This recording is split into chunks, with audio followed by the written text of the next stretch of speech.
Jika seorang Alawiyin atau seorang Habib itu bercampur dengan orang dusun, nah bilangnya ke pribumi itu dusun, dalam kurung ahwal, maka akan membeku dan membatu. Ini sungguh menghina. Ini sama sebetulnya doktrin sama orang Belanda dulu, anjing dan pribumi dilarang masuk. Karena doktrin orang Belanda saat itu, anjing dan pribumi itu diantaranya adalah kerjasama antara Senokorgronyo dan dengan Usman bin Yahya. Jadi seolah-olah orang pribumi ini bersama derajatnya dengan anjing. Maka ditulislah anjing dan pribumi dilarang masuk tadi semua. Ini cocok dengan dalil yang di sini. Jika orang Alawiyin atau Habib itu bercampur dengan orang dusun atau ahwal, maka dia akan membeku dan membatu tadi semua. Ya, berarti seolah-olah dilarang. Jangan berkompromi dengan orang lokal kecuali kamu untuk menjajahnya. Tetapi ada iming-iming kepada Muhyiddin. Jika membela kaum Alawiyin ini menimbulkan kecintaan daripada mereka, janjikan kepada mereka, kepada orang-orang yang menjadi Muhyiddin ini adalah kabar gembira bahwa mereka akan memperoleh keagungan dan kemuliaan. Coba. Inilah kenapa sekarang banyak Muhyiddin yang tidak sadar. Inilah sahabat ya, yang sebetulnya kenapa kata Abah bahwa nasab palsu atau apa namanya Habib palsu ini lebih bahaya daripada hadis palsu. Bismillahirrahmanirrahim. Bismillahirrahmanirrahim. Nurullah nurul rabbi bihaqi nur Muhammad. Assalamualaikum ya malika jamal. Assalamualaikum ya Rasulullah. Assalamualaikum ya Rasul. Assalamualaikum ya miftahul. Assalamualaikum ya Sayyidi Abdul Qadir. Assalamualaikum Sayyidina wa Syahmad sahibul wafat wa arifin. Assalamualaikum warahmatullahi wabarakatuh. A'udzubillahi minasyaitonirrajim. Bismillahirrahmanirrahim. Alhamdulillahirabbil alamin. Wassalatu wassalamu ala asyrafil anbiya'i wal mursalin sayyidina wa habibina wa syafi'ina wa maulana Muhammadin wa ala alihi wa sahbihi ajma'in. Subhanaka la ilma lana illa ma 'allamtana innaka antal alimul hakim. La haula wa la quwwata illa billahil aliyyil azim. Ilahi anta maqsudi wa ridhaka matlubi. Antini mahabbataka wa ma'rifataka. Selamat malam sahabat Nusantara, adalah pengikut channel Abah Setu, insyaallah dimuliakan oleh Allah. Pada malam hari ini ya sekali lagi Abah mau membahas tentang masalah Ba'alwi ya. Tapi sekali lagi selalu pandangan Abah adalah dalam membahas Ba'alwi ini adalah tidak dibangun dengan apa namanya rasa kebencian. Maka Abah juga mengajak kepada semua orang yang ingin meluruskan perkara yang baik, marilah kita bangun selalu adalah adil ya, dalam arti bahwa kita pada saat kita membahas sesuatu adalah sebagaimana dalam prinsip tasawuf ya, tahalli, tajalli. Tahalli adalah kosongkan dulu gelas kita, kemudian tahalli dan gantilah seolah-olah dengan sifat-sifat yang baik. Maka kita lihatlah dari dua sisi ya. Kemudian yang semoga adalah tajalli, adalah sifat Allah, bahwa kalau seandainya kita tidak demikian dalam memandang, maka yang muncul adalah kebencian ya, yang muncul adalah permusuhan ya. Tidak sedikit ya sahabat-sahabat Abah yang tadinya bertahan membela Ba'alwi, sekarang alhamdulillah karena Abah bangun dengan landasan ilmiah ya, diajak berpikir, bukan diajak untuk saling membenci, adalah sama-sama belajar, menggali dan memahami ya. Nah kebetulan tadi sahabat siang Abah ada datang serombongan anak muda ya, yang mana yang kita bahas tadi adalah pertanyaannya menurut Abah bagus untuk kita angkat dalam live malam ini. Dari sekalian anak-anak muda pondok pesantren tadi bertanya, bah mana yang lebih bahaya antara hadis palsu dan sanad apa namanya dan nasab yang palsu ya. Tentu dua-duanya adalah buruk ya sahabat ya. Dua-duanya hadis palsu maupun nasab yang palsu adalah buruk ya. Tapi kita bisa mengambil kias ya, bagaimana dari apa namanya sejak baginda Nabi wafat sampai hari ini ya, bahkan pernah dilakukan oleh Imam Bukhari menseleksi hadis dari 127.000 hadis, ya bayangkan, dari 120.000 hadis ternyata adalah hanya 4.000 saja kurang lebih yang aslinya. Selebihnya hadis itu adalah palsu. Bayangkan, pada zamannya Imam Bukhari adalah muhaddisin yang terkenal. Pada saat itu beliau sudah menseleksi 120.000 lebih hadis. Dari 120.000 hadis adalah dipelajari rawinya, sanadnya, kemudian segala aspek di dalam kehadisan. Ternyata hanya 4.000 saja adalah hanya hadis yang tertera hari ini dalam kitab Bukhari, ya sahabat. Nah, itulah berarti sesungguhnya hadis palsu tidak lama sejak baginda Nabi wafat, di abad kedua dan ketiga pun, maka adalah hadis palsu itu sudah banyak yang beredar. Maka tentu untuk tes DNA-nya adalah untuk untuk memperjelasnya, untuk bil bayinatnya adalah Imam Bukhari adalah mentes DNA hadis tersebut.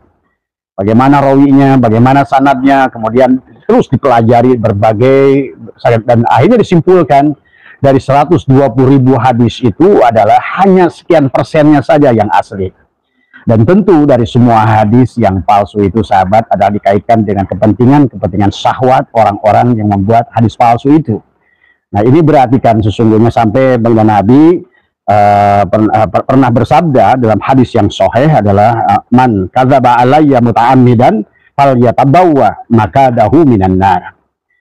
Siapa yang sengaja mengada-ngada dan mengaitkan segala sesuatu kepada baginda Nabi, apakah itu ucapannya, kalau hadis kan ucapannya, ternyata dari ucapan beliau yang belum lama adalah 200 tahun setelah itu muncullah hadis-hadis palsu, ya.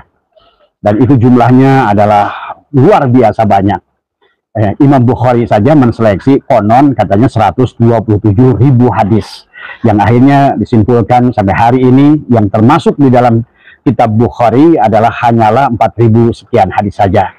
Ini menggambarkan kepada kita, bayangkan ya, kalau hadis palsu saja Nabi sampai bersabda, siapa saja yang dengan mengada-ngada dengan sengaja, yang mengaitkan kepada beliau, apakah kepada ucapan beliau yang disebut dengan hadis, ataupun mengaku nasab kepada beliau, itu lebih parah lagi.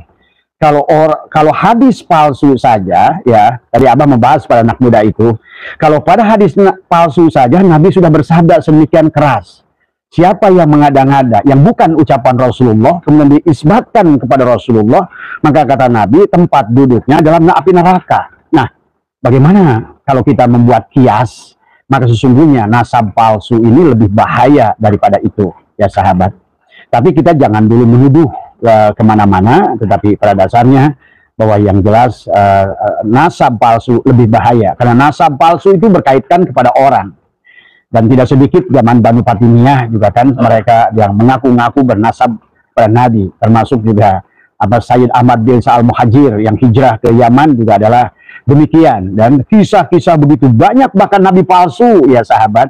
Inilah dari hadis Nabi palsu, hadis palsu, maka bisa dibayangkan dzurriyyat palsu, nasab palsu sampai hari ini, maka sungguh mustahil kalau seandainya tidak ada verifikasi tadi semua, ya. Kalau zaman itu saja Imam Bukhari sudah membuat seleksi daripada hadis itu, ternyata dari 120.000 kurang lebih, ada satu kaul mengatakan 127.000 hadis, tapi ternyata setelah diseleksi hanyalah 4.000 saja yang benar-benar sanadnya dan rawinya. Bahkan termasuk dimasukkan itu hadis doif, ya. Karena hadis doif itu adalah hadis yang benar, tetapi adalah salah satu sanadnya adalah ternoda. Itu saja sebetulnya. Nah, oleh karena itulah berarti kalau hadis palsu saja dihukum dengan api neraka, bagaimana kalau dengan nasab palsu? Karena hadis palsu itu adalah benda yang diam, tergantung orang yang menggunakannya. Tapi kalau nasab palsu ini bahaya tadi semua. Karena bisa digunakan untuk menipu, bisa digunakan untuk ekonomi, bisa digunakan untuk mendawir, bisa digunakan untuk menjual akhirat, bahkan bisa digunakan untuk menyampaikan ajaran-ajaran khurafat, bisa menyampaikan bahkan ajaran-ajaran yang berseberangan dengan akhlak Nabi itu sendiri. Ini lebih bahaya dari semua. Maka hadis palsu, insya Allah walaupun bagaimana, bagi orang-orang yang ngerti hadis, akan mengerti mana hadis itu palsu dan mana itu yang bukan palsu tadi semua. Bahkan mereka adalah muhaddisin itu ngerti mana hadis ahsan, mana hadis muttafaq alaih, mana hadis dhaif, mana hadis mutawatir, semuanya adalah mereka pahami. Jadi hadis palsu itu tidak terlalu bahaya. Bahkan Imam Bukhari bisa membuang lebih dari 6.000 hadis dan hanya memilih 4.000 hadis yang dianggap palsu. Tetapi pada saat adalah nasab palsu, ini sulit dibuktikan. Makanya tadi karena dia bisa berbohong mengakunya. Yang kedua, udah sulit dibuktikan nasab palsu ini adalah bisa untuk menipu.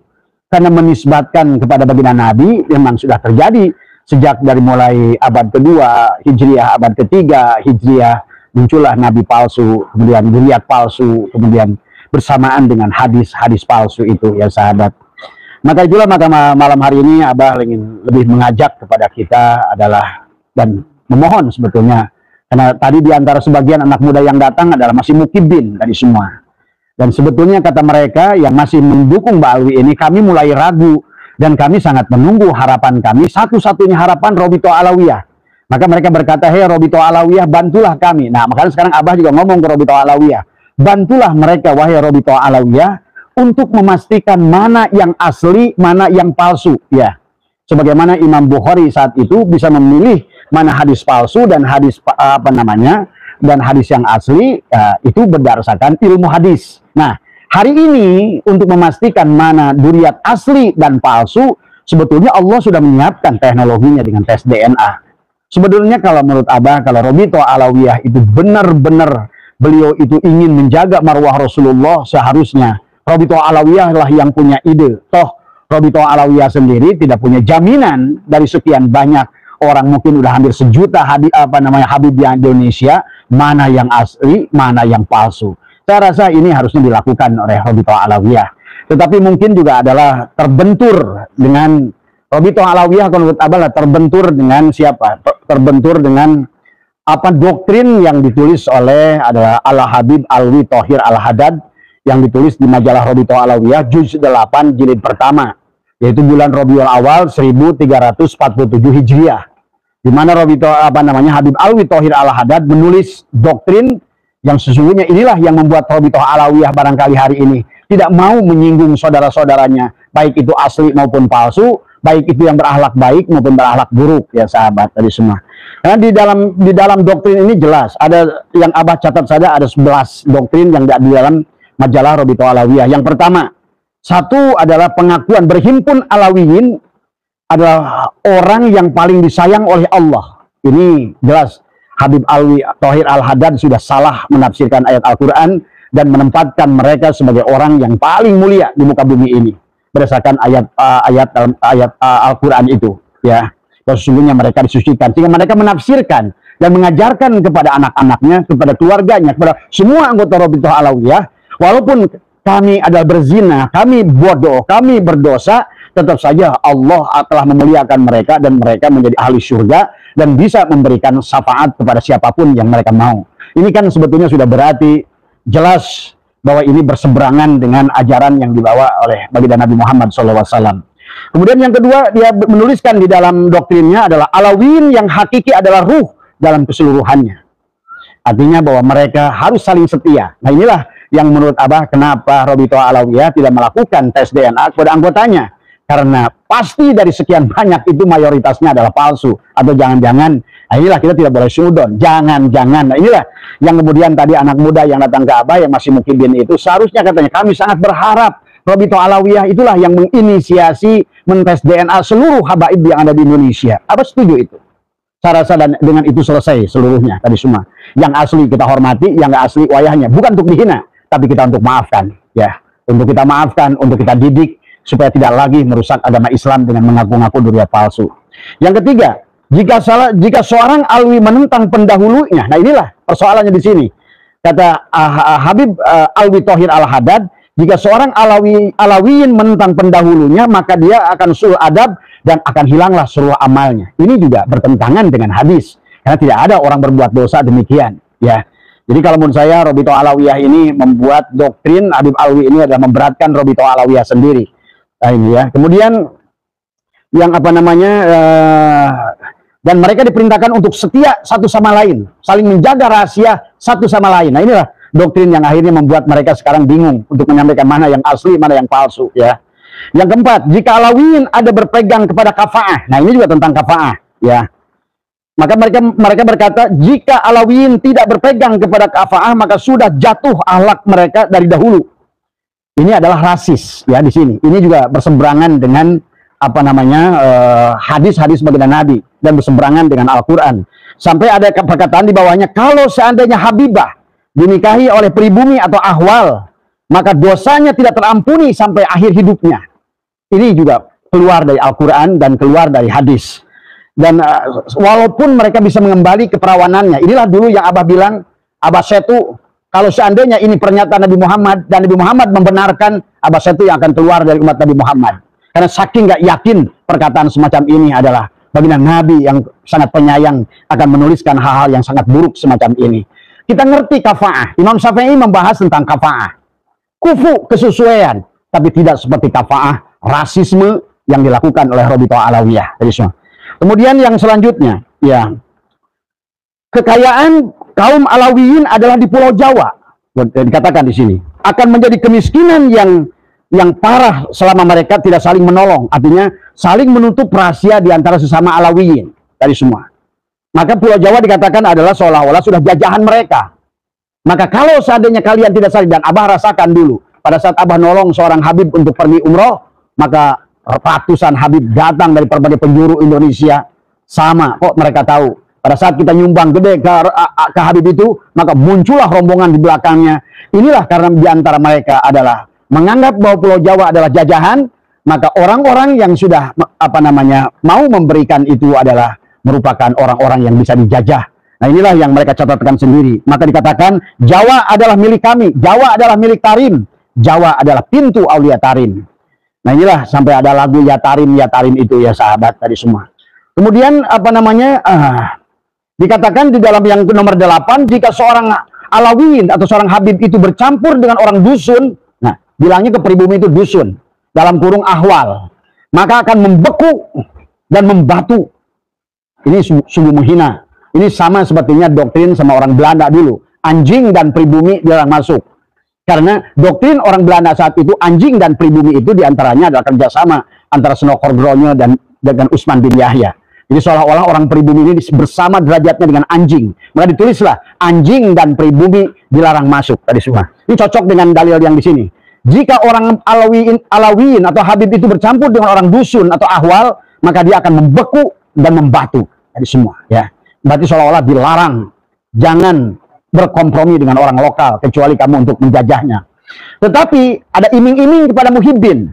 Jika membela kaum Alawiyin ini menimbulkan kecintaan daripada mereka, janjikan kepada mereka, kepada orang-orang yang menjadi muhibbin ini adalah kabar gembira bahwa mereka akan memperoleh keagungan dan kemuliaan. Coba. Inilah kenapa sekarang banyak muhibbin yang tidak sadar. Inilah sahabat ya, yang sebetulnya kenapa kata Abah bahwa nasab palsu atau apa namanya Habib palsu ini lebih bahaya daripada hadis palsu. Kalau hadis palsu, walaupun mungkin banyak orang masih tertipu, tapi insya Allah kiai-kiai kita ini mumpuni, apalagi ulama-ulama NU mengerti mana hadis maudhu, mana adalah hadis doif, mana hadis mutawatir, mana hadis ahsan, mana hadis mutafaq alaih, dan ngerti adalah semuanya sahabat ya. Jadi hadis palsu tidak bahaya. Walaupun Nabi begitu bersabda, man kadaba alayya muta'ammidan falyatabawa makadahu minan nar. Siapa yang mengada-ngada membuat hadis-hadis palsu, nah kata Nabi tempat duduknya adalah dalam neraka. Terus bagaimana dengan nasab palsu? Nasab palsu ini 1000 kali lebih bahaya daripada hadis palsu ya. Walaupun begitu sahabat, kita tidak boleh ada kebencian kepada mereka. Kita lakukan dengan ilmiah, kita verifikasi ya, dan kita harus paham. Cuma mungkin masukan kepada Rabithah Alawiyah. Kenapa Rabithah Alawiyah harus mengecek? Ingatlah sejarah. Silakan nanti Pak Taufik Assegaf baca bukunya Hub Bijong. Silakan Pak Taufik Assegaf nanti baca bukunya Pandenberg. Bagaimana mengisahkan Anda dan saudara Anda. Ini kan dikhawatirkan bukan apa-apa. Saya menolong menyelamatkan kalian para habaib ini yang takut. Kalau membuat hadis palsu aja Nabi sudah mengancam. Bagaimana kalau orang mengaku sebagai nasab palsu? Maka oleh karena itu sebagai masukan informasi barangkali buat berpikir siapa Hanif Alatas dan juga barangkali buat Taufik Assegaf, ada informasi dari Huub de Jong, ada informasi dari Van der Plas dan Vandenberg tentang siapa para habaib ini dan kapan datangnya, silakan dipelajari. Karena dari Huub de Jong mereka mencatat hanya ada 700 habib yang dibawa oleh Belanda ke Indonesia itu. Hanya ada 700 habib atau ba'alwi, tetapi diikuti oleh 20.000 hadromi. Yang sekarang orang di Indonesia semua hadromi itu ngaku habib. Kan tadi. Ini barangkali Pak Taufik Assegaf, jadi mungkin tolong bantu teman-teman. Saya tidak meyakinkan mereka supaya meninggalkan Anda.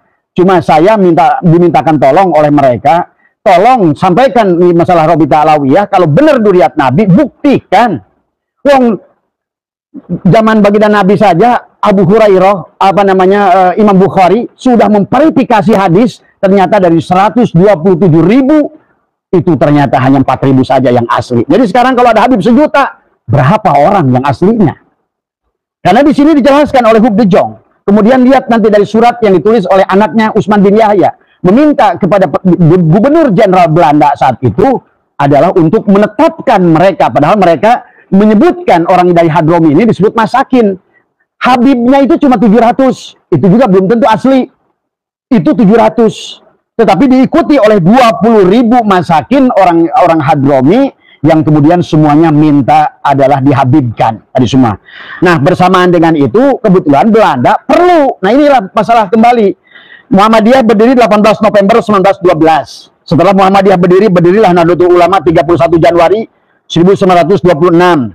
Kemudian atas inisiasi Belanda saat itu, para habaib yang dibawanya dari Yaman itu suruh membentuk organisasi yang bernama Robitoh Alawiyah. Dan di situ kan terjadi persoalan. Persoalannya di mana?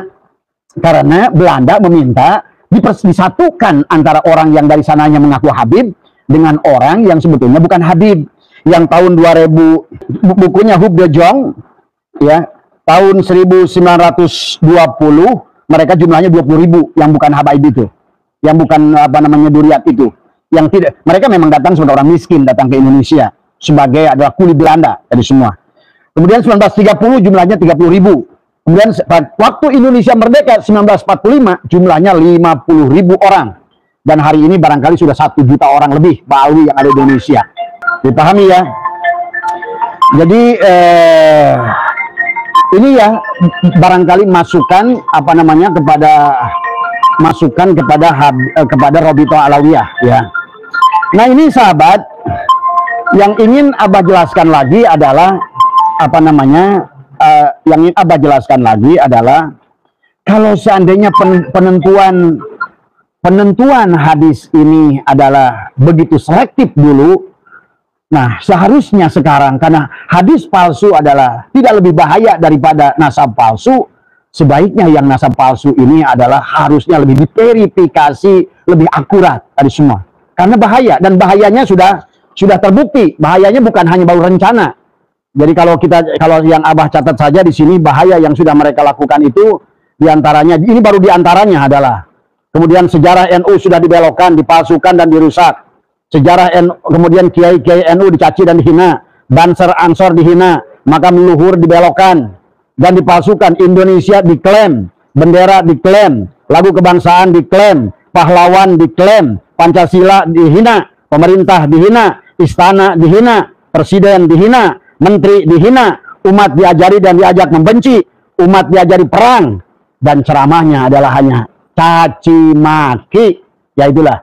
Maka saya meminta kepada Robitoh Alawiyah, apa yang data yang diberikan ini dijadikan dasar alasan untuk menguji para habaib ini, karena dulu hadis saja oleh Imam Bukhari dari 127.000 diseleksi, ternyata yang asli cuma 4.000.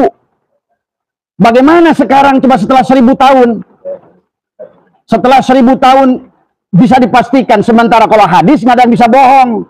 Hadis itu hanya bisa diuji dengan ilmu. Kalau Habib ini kan bisa bohong, maka tidak ada jalan lagi Robitoh Alawiyah kalau ingin membantu orang-orang yang mereka para mukibin-mukibinnya itu, segeralah lakukan penelitian, segeralah lakukan penelusuran dengan pengetesan DNA kepada mereka. Itu ya. Nah, tetapi walaupun begitu sahabat, karena Abah bilang tadi, jangan ada kebencian. Maka membahas juga, kita harus mengatakan apa yang baik daripada habaib ini. Karena dari setelah penelitian kita, jelas bahwa yang harus dipahami oleh kita adalah, apa namanya, ada seorang yang sudah kita diakui lah keulamaannya, ya. Siapa itu? Yang diantaranya adalah Imam Abdullah Alawi Al-Haddad, ya. Kita harus akui beliau sebagai ulama.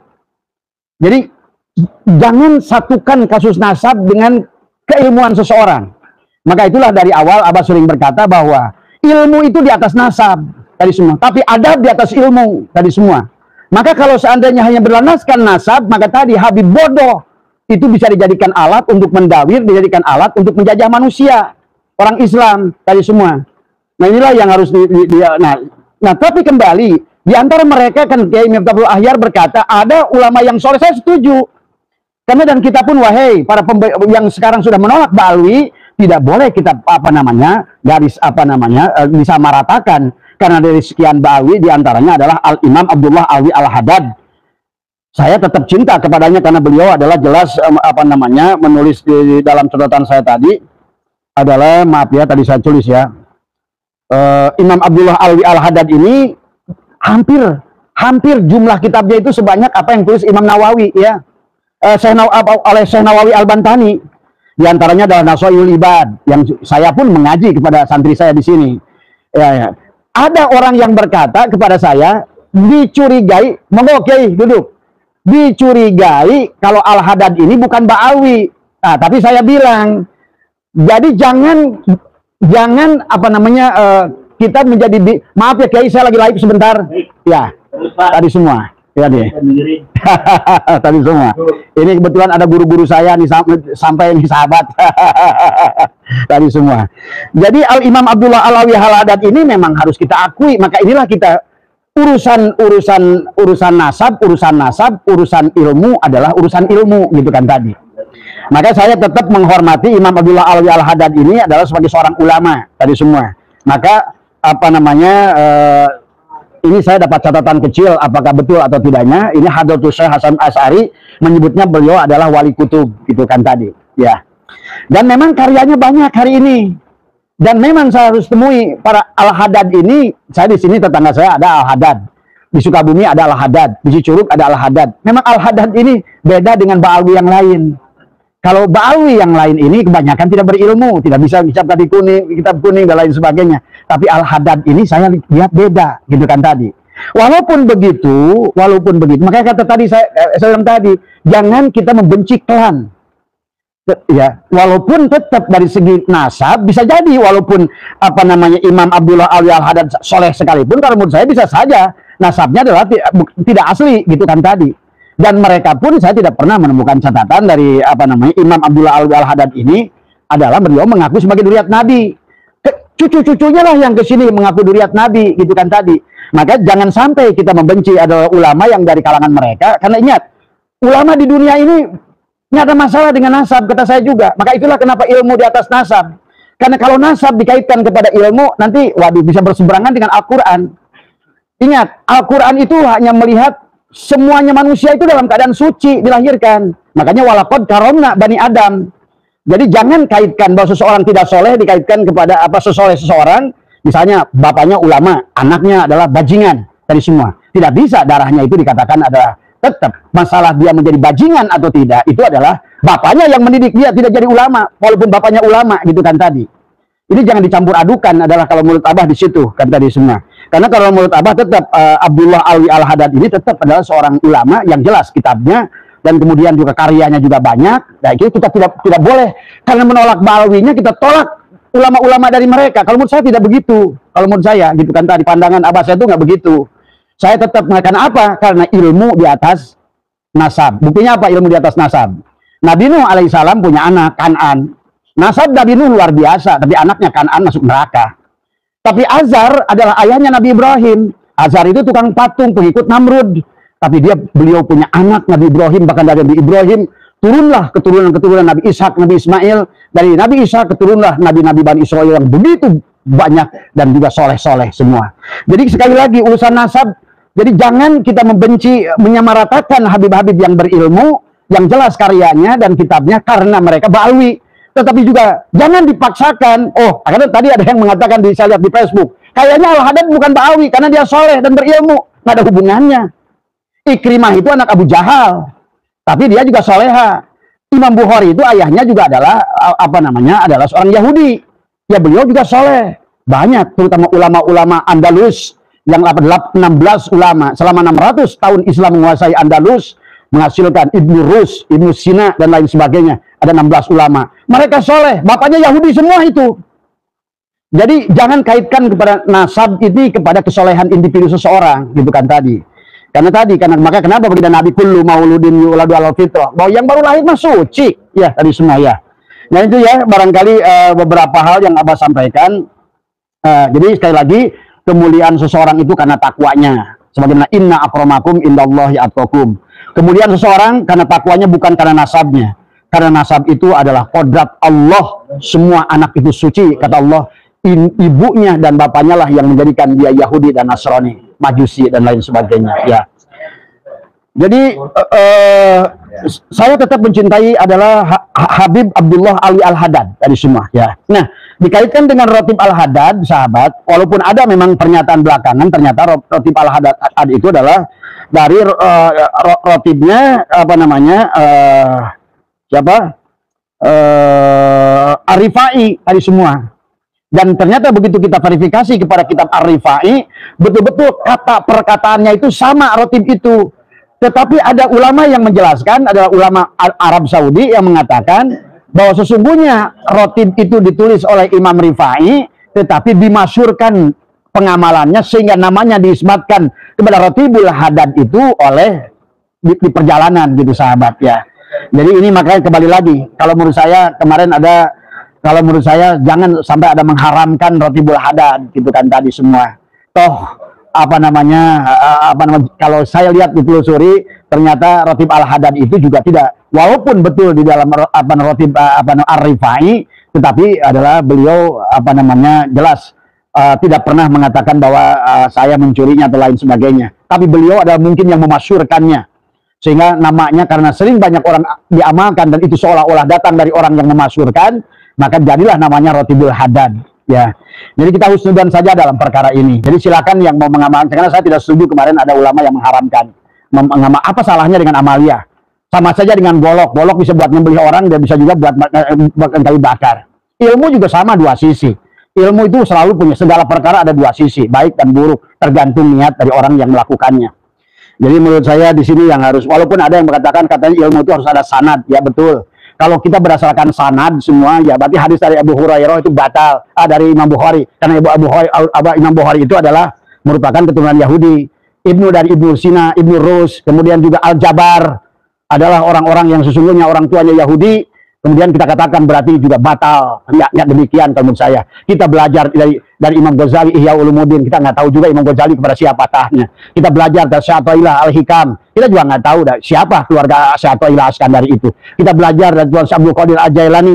Ini maksud saya bahwa sesungguhnya bahwa jangan sampai ada bahasan bahwa amaliyah yang sudah kita amalkan kemudian kita karena mereka adalah datang dari Ba'alwi, kemudian kita katakan haram untuk mengamalkannya. Amaliyah itu innamal amalu binniyat kalau menurut saya tadi semua ya. Kalau dikaitkan dengan sanad, ya tentu. Tetapi kecuali adalah sanad thariqah. Kalau sanad thariqah itu jelas berbeda. Karena kalau sanad secara umum kalau menurut saya adalah boleh-boleh saja tadi semua ya. Ya sedikit lagi ya Mas ya, Ratibul Haddad, Ratib Arifan, kemudian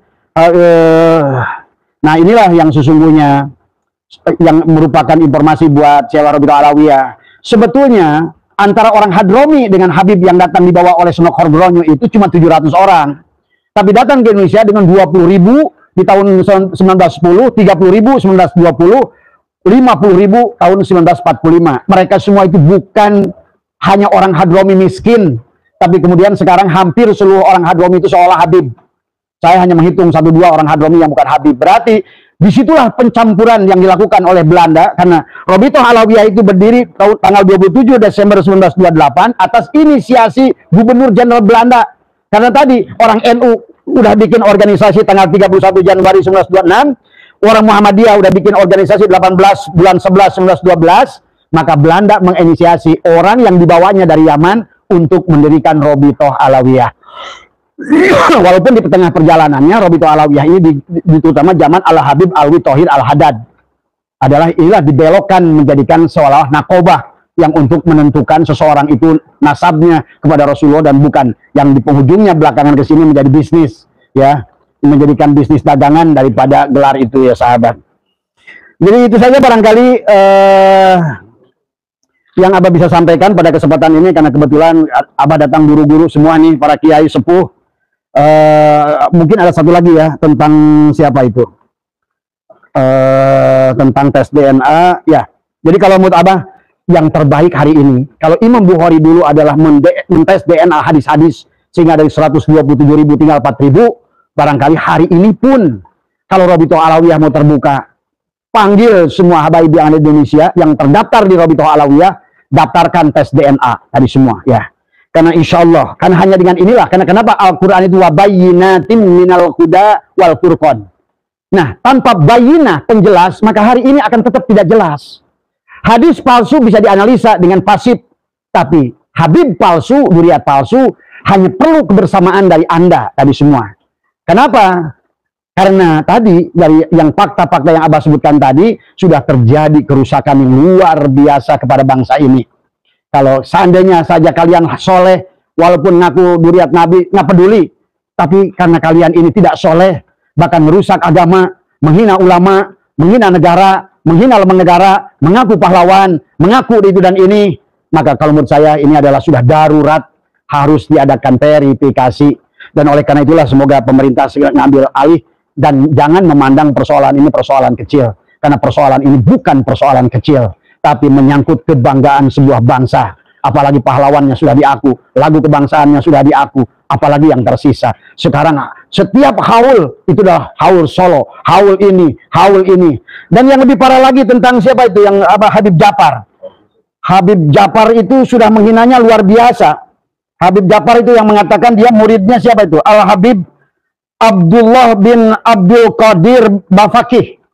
Yang dia mengatakan, dia berkata, Habib Jafar, kamu itu nggak pantas jadi murid saya. Yang pantas jadi murid saya itu Imam Syafi'i, Imam Maliki, Imam Hanafi, dan Imam Hambali. Itu dikatakan oleh Profesor Al-Habib Abdullah bin Abdul Qadir Bafakih, orang Malang, yang sekarang suka bikin hawal Malang. Dan itu berkata kepada siapa? Kepada Habib Jafar.